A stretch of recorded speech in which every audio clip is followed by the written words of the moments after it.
Yes guys, welcome back to another video. Welcome to the George Benson Football Channel for a little Chelsea news video. I know that a lot of you are probably thinking, blimey Benson, there was no video yesterday. Were you still recovering from that night against Spurs? You'd be absolutely right. I had a hangover that was almost, I couldn't get out of bed kind of level yesterday. I did get out of bed though, had a productive day, but recording a video, the voice was gone. I was screaming at my TV during that game, and I hope you guys enjoyed seeing me ever so slightly worse for wear after a couple too many beverages. Remember to drink responsibly. It's one of those games where I think everybody goes ever so slightly a level above where they would normally be in a footballing sense.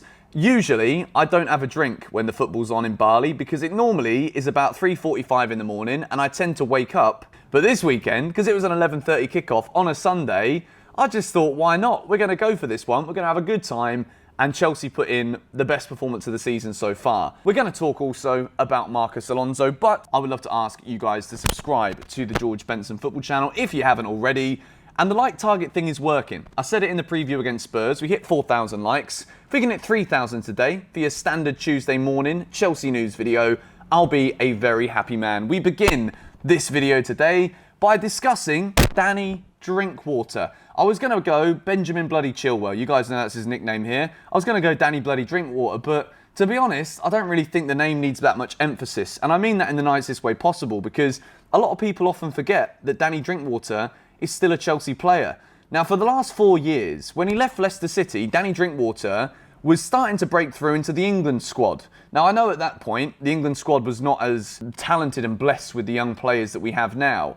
It was kind of that segue period for England for between going from a very average side into a decent side. Obviously, now we're European runners-up, looking to win the World Cup next year. Danny Drinkwater, when he signed for Chelsea, was 28 years old for £35 million from Leicester City.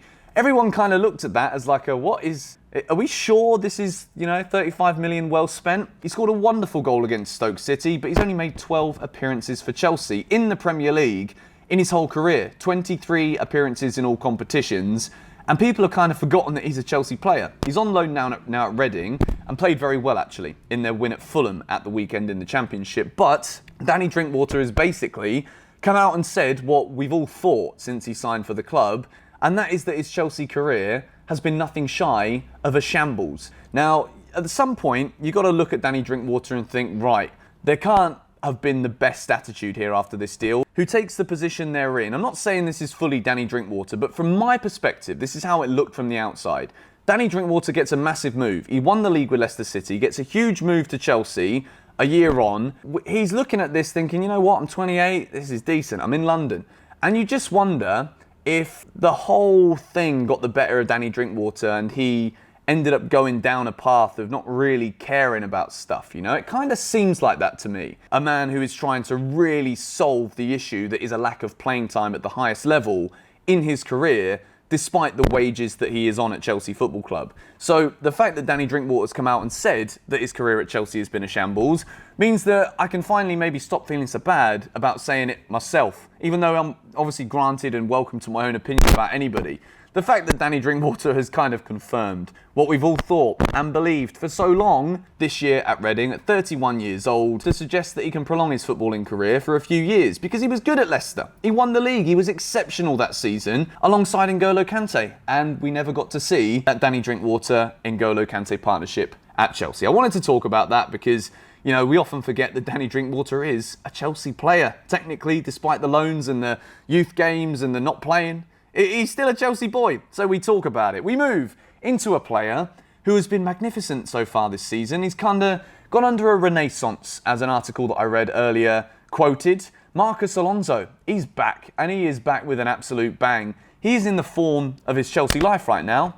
I go as far as to say that even though that season under Antonio Conte, he was magnificent. We won the Premier League. Marcos Alonso was our wing-back. Victor Moses was our right wing-back. Antonio Conte was a magician at getting the best out of players, but it was for one season only. Whereas under Thomas Tuchel, we ended last season playing so far above where we were under Lampard, winning the Champions League, and we've built upon that with the additions we've made to the squad, but we've also built upon that with how consistently Chelsea are playing so well, which even under Antonio Conte, we were difficult to break down. but it isn't as good as it is now under Thomas Tuchel, in my opinion. We've got such a better side, even with Diego Costa, Eden Hazard, Cesc Fabregas in that Conte team.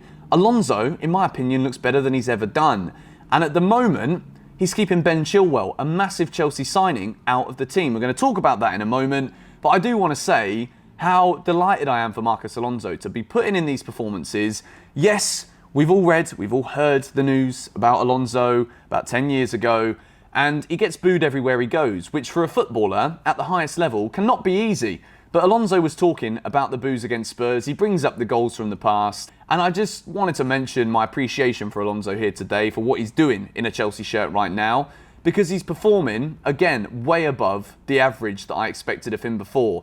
When he went down that tunnel and tried to get on the bus against West Brom last season, I never thought we'd see him in a Chelsea shirt again. How I'm delighted that we are being proved wrong. You guys know that I like Ben Chilwell. I don't think in the first season we saw the best out of him. I thought there were glimpses of how good he can be as a left back. But the issue is, with this Chelsea team right now, the shape that we play, the formation that we play, Chilwell, under Thomas Tuchel, was having to adapt what he knows best. And the problem is for Ben Chilwell, the goal against Palace, the magnificent corners that he took, particularly the one that Thiago Silva headed home against Spurs. The man is not replaceable right now. He starts thinking if this is the right place for him to be at. I think he's too good of a left back, too good of a left-sided player, let's say that in the Chelsea sense, to be on the bench forever. I know it's a bit premature at the moment. I'm not for 1 second suggesting that Chelsea go and put Ben Chilwell on the transfer list and try and make some cash for him. Absolutely not. I love Benjamin bloody Chilwell, and I do think he'll come good, but at the moment, he's just got to be very patient.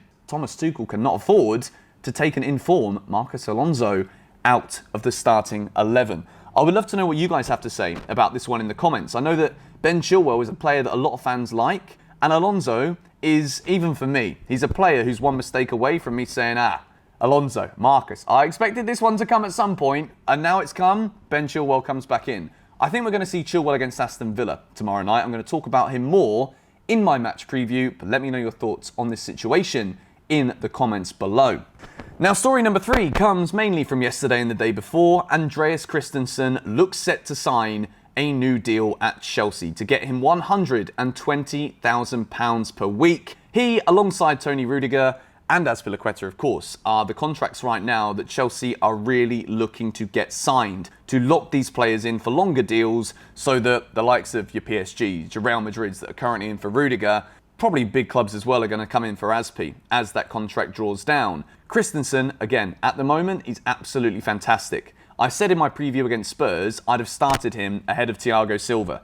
It's another tough one, this, and it's such a brilliant problem for Chelsea because Christensen, the fact he didn't play against Spurs has nothing to do with bad form. It has nothing to do with not being good enough. And I think Christensen knows that even though he might have to rotate with Thiago Silva for this season, maybe even next as well, Thiago Silva's age means that Christensen's the guy with the long-term eye on the future at Chelsea. Great little bit of wordplay there from me. Christensen agrees a new deal. When it's signed, I'll of course update you guys here on GBFC. We can have a little bloody party. So we're switching out to the iPhone, unfortunately, because the microphone decided to cook itself out again by the end. I'm going to try and fix this problem soon, guys. I apologise. The final story of the day is regarding Tchouameni.